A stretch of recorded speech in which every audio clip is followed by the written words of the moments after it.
Assalamualaikum warahmatullahi wabarakatuh. Halo semua, kami mahasiswa Politeknik Negeri Bandung, jurusan Teknik Elektro, Program Studi D4 Teknik Elektronika.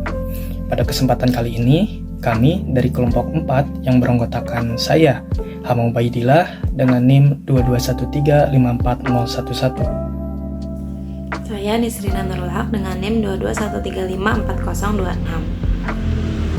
Perkenalkan, nama saya Muhammad Firza Darmawan dengan NIM 221354017. Saya Rizky Dias Alfarizi dengan NIM 221354029. Akan menjelaskan mengenai salah satu topik dalam jaringan komputer, yaitu WAN atau Wide Area Network. Untuk definisinya akan langsung dijelaskan oleh rekan saya. Baik, di sini saya akan menjelaskan mengenai WAN. WAN atau Wide Area Network adalah jaringan komputer yang terdiri atas beberapa LAN yang saling terhubung satu sama lain. WAN dapat mencakup area geografis yang luas, seperti antar kota, antar negara, bahkan benua. Untuk contoh WAN yang paling sederhana adalah jaringan internet yang dipakai pada kehidupan sehari-hari. Contoh lainnya adalah sebuah jaringan yang dipakai di perkantoran atau pendidikan, seperti di sekolah dasar, di SMA, bahkan di kampus. Di sini saya akan menjelaskan perbedaan antara WAN, LAN, dan MAN, serta karakteristik dari WAN itu sendiri. Baik, kita mulai dari tabel perbedaan antara WAN, MAN, dan LAN. Nah, ada beberapa poin yang bisa dibedakan. Di antaranya adalah cakupan, kepemilikan jaringan, transmission speed, propagation delay, congestion atau kemacetan, desain dan perawatan, dan yang terakhir adalah toleransi kesalahan. Nah, yang pertama adalah cakupan. Cakupan WAN mencakup sebuah benua atau sebuah pulau. Untuk MAN mencakup di beberapa kota saja. Dan yang paling terakhir adalah LAN yang paling kecil, yang beroperasi pada cakupan area yang kecil seperti ruangan atau kelas. Nah, untuk kepemilikan, di sini terlihat bahwa WAN itu tidak mungkin hanya dimiliki oleh satu organisasi. Jadi kayak satu kantor itu cuman satu gitu. Nah, kalau untuk berarti kan sifat dari WAN ini adalah publik gitu kan. Nah, untuk WAN bersifatnya bisa private atau publik. Nah, untuk LAN sendiri adalah bersifat privat. Nah, untuk transmission speed di sini WAN paling kecil diantaranya, dan untuk LAN yang paling cepat. Nah, untuk propagation delay-nya juga sama seperti transmission speed-nya, yaitu lama, sedangkan yang paling cepat adalah LAN.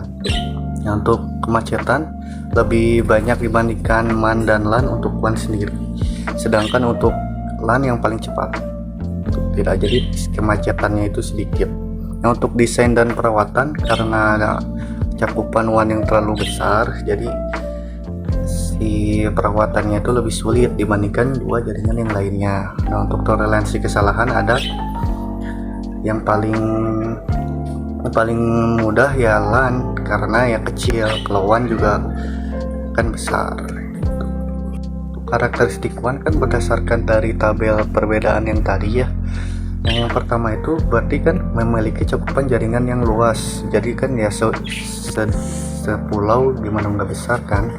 Nah, untuk yang kedua adalah kecepatan transmisi yang rendah, karena ya kalau besar berarti kan transmisinya juga rendah kan banyak cakupan area yang harus dihubungkan dalam satu jaringan tersebut. Nah, untuk yang ketiga adalah infrastruktur yang lebih kompleks. Nah, karena cakupan area yang besar juga, infrastrukturnya pasti lebih kompleks gitu, karena lebih banyak, lebih rumit lah ininya. Nah, untuk yang keempat itu adalah perawatan yang sulit dan mahal. Biasanya kan kalau WAN ini kan biasanya melewati pulau gitu ya. Jadi dari kabel yang di bawah laut yang pastinya kalau ada trouble pasti mahal itu perawatannya. Baik, sekian dari saya penjelasan dari karakteristik. Elemen dasar WAN. Yang pertama ada komponen WAN, yaitu router dan switch yang berperan dalam pengiriman data di WAN. Lalu ada media transmisi, yaitu kabel serat optik, satelit, radio gelombang mikro, dan lainnya. Lalu ada jaringan publik dan swasta, yaitu PSTN, MPLS, dan internet. Jenis-jenis topologi WAN. Yang pertama ada point-to-point, memiliki kelebihan yaitu sederhana, kecepatannya tinggi, dan koneksi langsung antara dua lokasi. Kekurangannya, tidak fleksibel untuk penambahan node baru dan biaya meningkat dengan bertambahnya koneksi. Lalu ada star. Kelebihannya mudah diatur, sentralisasi manajemen, dan gangguan di satu node tidak mempengaruhi yang lain. Kekurangannya, ketergantungan pada node pusat. Jika pusat gagal, seluruh jaringan terganggu. Lalu ada mesh, kelebihannya redundansi tinggi, handal, dan tetap berfungsi meski ada jalur yang terganggu. Kekurangannya biaya yang tinggi untuk implementasi dan pemeliharaan karena banyaknya koneksi. Baik, selanjutnya adalah media transmisi WAN. Media transmisi dalam WAN mengacu pada sarana yang digunakan untuk mengirimkan data pada jarak yang jauh. Dalam hal ini, media transmisi dibagi menjadi dua, yaitu kabel dan nirkabel. Contoh media transmisi kabel adalah kabel twisted pair, kabel fiber optik, serta kabel koaksial. Sedangkan contoh media transmisi nirkabel adalah gelombang radio, gelombang mikro, serta satelit. Keduanya memiliki kelebihan dan kekurangannya masing-masing seperti yang sudah tertera dalam tabel, di mana terdapat beberapa variabel dalam membandingkan keduanya, yaitu kecepatan, biaya, keandalan, serta jangkauan. Kesimpulan dari materi yang kami paparkan adalah WAN atau Wide Area Network merupakan jaringan yang menghubungkan beberapa LAN sehingga jangkauannya luas, seperti antar kota, antar negara, hingga antar benua. Karakteristik dari WAN sendiri adalah jangkauannya yang luas, kecepatan yang rendah, infrastrukturnya yang rumit, serta biaya perawatannya mahal. WAN menggunakan router dan switch serta media transmisi seperti kabel fiber optik dan satelit dalam media transmisinya. Topologi WAN seperti point-to-point, star, mesh, hingga hybrid memiliki kekurangan dan kelebihannya masing-masing. Meskipun membutuhkan investasi yang besar, WAN menjadi solusi vital dalam komunikasi jarak jauh.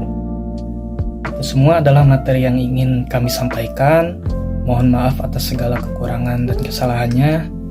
Wabillahi taufiq wal hidayah. Wassalamualaikum warahmatullahi wabarakatuh.